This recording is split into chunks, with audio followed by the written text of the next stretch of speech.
Everyone, Matt from Colossum Books here. So two things have inspired this video. Two things have happened to me recently that have inspired this video. The first one is I recently turned 30.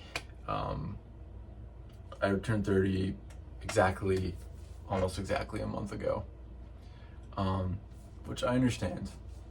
Whatever. All the people in the comments, oh, you're still young. Yes, I am still young, but judging by my demographic statistics, many of you are the same, around the same age range as me. So that is one thing. It's a big, it's a big milestone in someone's life, and I've just hit it. And I don't feel old yet, but getting there. The other thing that's happened is I've recently just walked or celebrated, I guess I could just say walked for my doctorate. So I did the whole commencement, got the PhD. I still have to defend my PhD in July. But by a weird rule technicality, I technically have a PhD now, though I won't be telling anyone I have a PhD until I've finished defending. So those are the two kind of weird things that have happened in my life. They're kind of big, milestones, stepping stones in someone's life. And it's gotten me thinking about the rest of my life. It's putting me in a mood where I'm thinking about the things I want to do for the rest of my life, what the goals are, and eventually, not to be too morbid, but eventually passing on. Which is it's not a bad thing. It's something I think about a good amount of my time. Like I have a memento mori, but that's not it. Memento mori tattoo. It's funny, pointing to the wrong tattoo. Memento mori tattoo. I've spent a lot of time thinking about mortality and what it means, and its and its weight. And this is no different, just reaching another milestone in life. So I wanted to make a video talking about basically my before death TBR, which is morbid, but it's just a nice way of, or I guess a morbid way of saying the books I want to read before I die. But we can make it a little bit less sad, and maybe the books I want to read, that are big goals for me in my life. So the first one we're going to talk about is, I'm sure it's on a lot of people's list, is In Search of Lost Time by Marcel Proust. This is the only book that I'm going to talk about today that I don't have. I'm also not going to share my whole before death TBR. I'm kind of talking about the main ones, and some of the ones I have in physical form. But I want to read In Search of Lost Time, and yes, I mean the whole motherfucking thing, the whole 12,000 pages of In Search of Lost Time. For those of you who don't know, it's a book I think it was written in the 1920s by the French author Marcel Proust, who wrote it while he was dying, and it's basically reflections. It's like kind of semi-autobiographical, but it's fiction, but it's kind of reflections on his life. It's supposed to be really dreamlike and thought-provoking, and it's supposed to be a very challenging read, which you guys know me, that's kind of what I end up gravitating towards. I don't have it, but I've gone to the bookstores, I've read maybe the first 20 pages or so of Swan's Way, which is the first book in the, I guess, series you can call it. It's just a volume of, I think it's 6 or 7 different books, and the first 20 pages were totally encapsulating to me. There's a lot to pick apart in those 20 pages, and if I were to read it, I'd probably do some sort of project. I know people recommended 3 or 4 pages a day, just in the morning before you start your morning. I'm not sure if that's how I want to do it, but I definitely know it is something that I'm going to read. It's really, the writing to me was really enchanting. It really was captivating for me, and even though I was in like this Brooklyn bookstore with people coming in and out, it was like a weekend, it was really busy. I was like really super focused on what I was reading. It had that kind of like captivating effect on me. And so when I put it down, I was like, I have to read this whole thing. I have to read the whole thing before my time is up. So that's the first one. I know, starting off nice and light. The second one you've all heard me talk about before, mainly because it's my dad's favorite book, and it is the only book that is on this year's TBR. So I'm going to start this book in October, and that is Moby Dick. Look at this thing. Look at this beautiful copy, though. I talked about it last time, but look at that. Isn't that so pretty? Like the artwork. I love the engraving style art. But yeah, Moby Dick.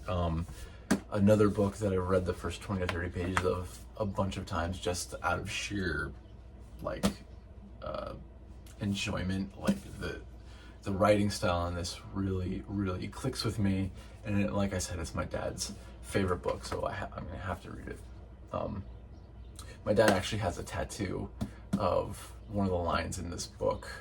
I think it's for refuge's sake, forlornly something. It's like about how you're safer in the sea when there's a heavy storm, because if you are still in the docks, you'll crash against the docks. Refuge's sake, forlornly rushing into peril, something like that.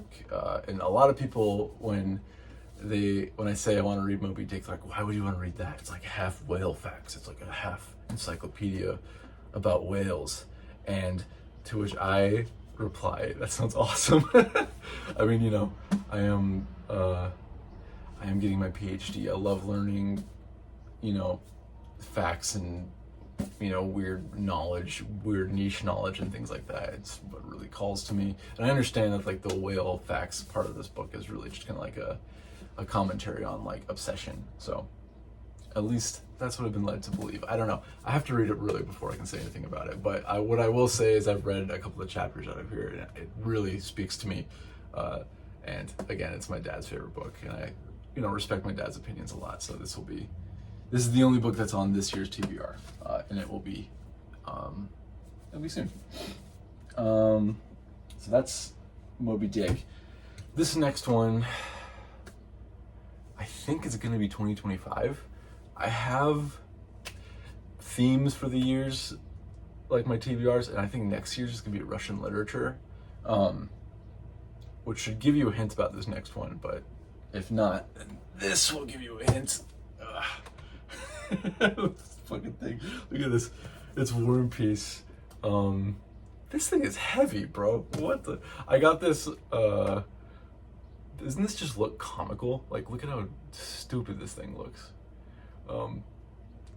Often called like the greatest work of art in human history, or the greatest work of literary art in human history.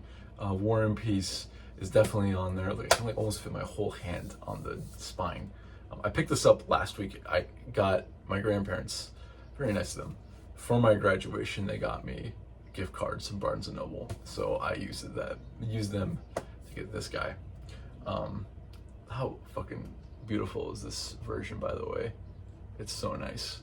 I also got the Anthony Briggs translation because, you know, I've read a couple of the passages in the other translations. I really liked this one quite a bit, and also the Book Chemist, who I think has great videos.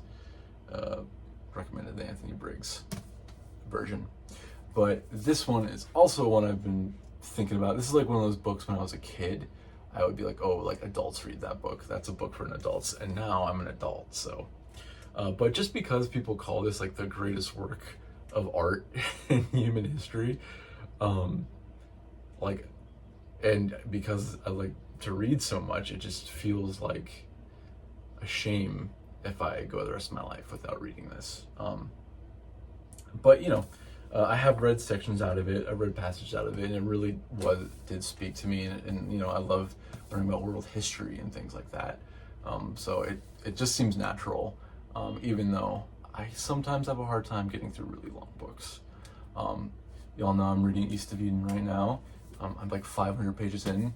The last East of Eden progress video will be next weekend, by the way.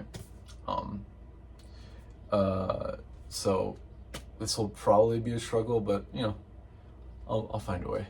I'll make it through. This is probably my 2025 TBR, as is the next one, which I will talk about now. But before I talk about that, there's a little story before I talk about this. Every year, my uncle, who's a huge reader as well, sends me and my brothers a book for Christmas. Let me just sip this really quick. It's getting hot out, by the way. I'm in New York, and usually it's not this hot by now, but it's been really hot out.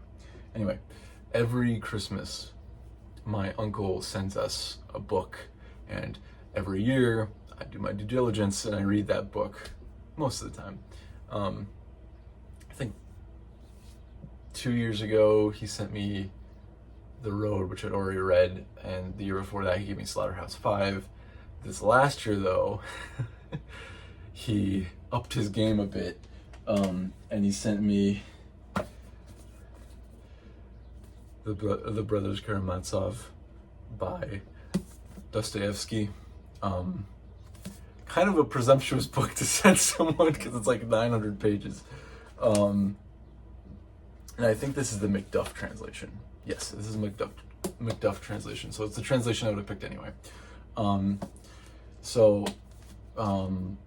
This book is also regarded as like a world literature classic, but like Russian literature classic is, and Russian literature has so many like titans and so many masterpieces that the fact that this one always gets brought up, says something about it. Actually, my first read of 2025 is gonna be Crime and Punishment with my cousin. At least that's what we have scheduled right now. It's 2025 January. Crime and Punishment. We're doing what translation? The Pavier? I'm sorry, I don't know the translation off the top of my head. It's the one that starts with a P. But this one is the Macduff translation. It's like 900 pages. What really allures me about this book is the dynamics between the brother characters, and each brother kind of symbolizes or manifests as like a different kind of worldview. And that to me is very interesting, and seeing their interactions with each other and their decisions throughout life is what really is drawing to me about this book. And I heard there's some legendary passages in this book that I just can't wait to get to. And I really enjoy Macduff's translating. People say he's a little clunky because he's like really literal, very literal. But I've read a couple of the passages out of here and compared it to the other translations, and this is the one that really spoke to me the most. Whatever that says about my tastes, it is what it is, but this is the translation that speaks to me the most. Okay, I still have 3 books I want to get through, so I'm going to go a little bit faster. But this next one, it's a bit different from the other ones, just because the other ones I've shown you are like really big, books you would expect on someone's before death TBR. This one is a little bit more approachable, and it's just A Tale of Two Cities. The reason why A Tale of Two Cities is on my TBR is because I remember when I was a kid, and I mean like a kid, so like 5 or 6 years old, reading the first couple of pages of this book, not really understanding it, 5 or 6 years old. And I remember telling my mom, I was like, I don't get this book. Like, what is this? And my mom was like, oh, that book is amazing. Trust me, that book is amazing. I remember thinking as a kid, I was like, I guess that's just a book for adults. I guess that is just a book for, old smart people. And I've always had that kind of mystique about this book, even though I know that Dickens, as far as a lot of the larger literary, influential authors, I know he's a lot more approachable, a lot more easier to read. But I've just never gotten around to it just because I've had that kind of aura about this book. So I'm excited to get to this one. I really don't even know what it's about. I just know that, younger me was, enchanted by it, and that my mom thinks it's a really good book. So whatever. We'll see. We'll see when we get to it. I don't know when I'm gonna get to this one. I will get to this. All these books on this list, I promise I'll read, and I'll probably, you know, let you guys know when I end up reading them anyway. These last two are kind of in the same vein. Both of them will be reads with my cousins. Neither of them anytime soon. But yes, I talked about this in my last video, so I'll be a little bit quicker. Ulysses, I kind of am ashamed I haven't read this yet, just because I love modernism so much and I love experimental writing so much. And Ulysses is kind of like the modernist, the experimental book. So I'm a little ashamed I haven't read this yet, but you know what? Life is busy, bro. And I've been really busy lately, so get off my back. But yes, Ulysses, you know, James Joyce, you know, I don't know what else I can even add about this book that hasn't been said. But, you know, if modernism is my favorite, and if experimental writing is my favorite, then I owe it to myself to kind of get to like one of the fathers of that, which is this book here. And, you know, it's one of those books that I've kind of like picked at a little bit in the past, and I've thoroughly enjoyed my time with it. But I've never really like taken the plunge to get started. So this is gonna be a book I read with my cousin, because he hasn't read it either. So we both got some reading up to do. Okay, last full book I'll talk about. And yes, it is Gravity's Rainbow. Another legendary book for its difficulty. Again, I talked about this in my last video, or I guess the video before my last one. I've read the first 30 or 40 pages of this book, and I really thought it was great. It took a lot of focus, and it was really difficult, but I really did enjoy it, and I thought the characters were fun. I thought the writing was, you know, exciting and, you know, interesting. But I did find it pretty difficult, and, you know, people say that the first part of this book is the easiest part of this book in the first place. So I was like, oh man, I can't imagine what the rest of the book is like. But, you know, I enjoyed it. I am like a huge fan of experimental writing, like I said. So this is something that calls to me as well. And, you know, I just end up really enjoying books that I have to spend a lot of time tearing apart. You know, like one of my favorite books of all time is Sound and Fury, or like As I Lay Dying. These are books I've like reread the pages dozens of times. Like before I even get to the next chapter, sometimes I'll reread the same page 10, 15 times just to like work at it like a puzzle, you know, to like see what I can pull out from the pages and like make up little theories in my head. I just think it's really fun. It's really fun to talk to people about it too, you know. And this is the book that I feel like is gonna spark the most of that. This and maybe Ulysses, and probably actually Moby Dick, to be honest.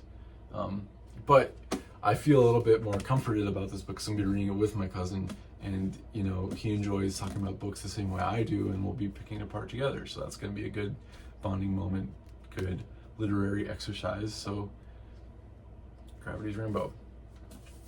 So quickly, there are more books on my TBR. I just showed you the ones that I have for the most part, but I did want to mention In Search of Lost Time.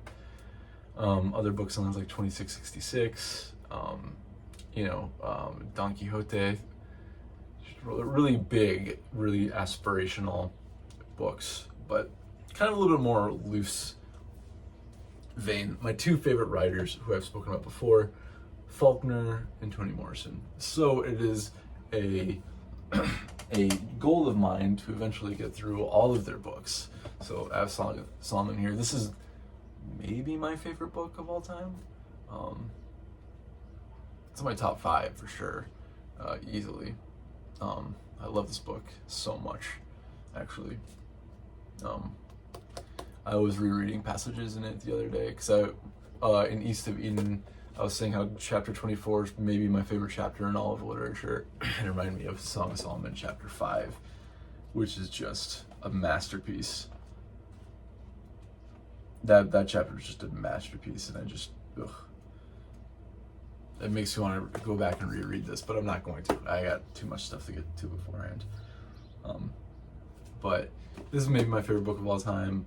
I've read a couple more of her books, but I have to get through. I just want to get through her whole discography, her whole. What do you say? I'm blanking on the word. I want to read her whole body of work. Same with Faulkner. Faulkner is a little bit more of an undertaking. First of all, look out this cool edition of this book that I got. It's the collected stories. It's from it's the Random House versions from I think it's from 1950 something, and it's all of his short stories. But I do want to read all of his novels eventually. In fact, I'm thinking about switching up my TBR this year to squeeze in another Faulkner, but might not be a good idea to squeeze in another Faulkner book. Usually it takes a little bit more work than you're expecting.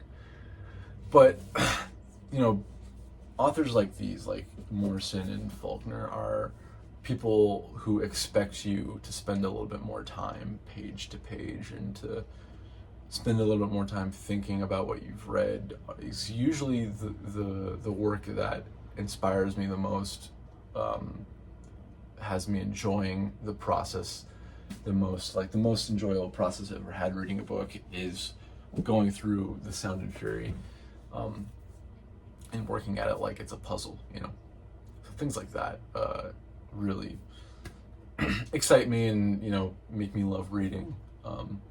More so than just great prose or great storytelling. I like there to be a little bit of something to pick apart, something to digest and dissect. But anyway, so those are the books I want to read before I die. Hopefully, knock on wood, hopefully that's not anytime soon, so I can procrastinate on them a little bit more, especially War and Peace, because that thing is crazy. That thing is huge. Anyway, if you all have books that are on your before death TBR, put them in the comments. I would love to hear what you think. If you have suggestions for me, I think a lot of people who watch me kind of have an understanding of the kind of books I enjoy at this point. So drop a suggestion, drop a recommendation, and have a great Memorial Day weekend. If you're celebrating. Yeah. I'll talk to you all soon. Next weekend is going to be the last. I don't know if I said this. My brain is telling me that I have said this, but I will say it again anyway. Next weekend is going to be the last East of Eden progress video. And probably the week after that will be my full review of the book. Though you all probably know how I feel about it already, saying that chapter 24 is my favorite chapter in literature. So, anyway, I always go on these tangents. While we're on a tangent, I might as well show you. Look at this. I showed you my new plant that I got a couple weeks back. This thing has grown so big, and also it's reaching for the sun. Look at this thing. Look at it reach. Doesn't that look so stupid? And it's so fuzzy. Look at that. And also, it's grown a new little bud on the bottom here.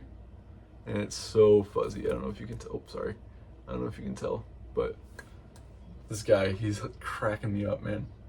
But anyway. Okay. No more tangents. I gotta get back to work, actually. I'll talk to you guys later. Peace.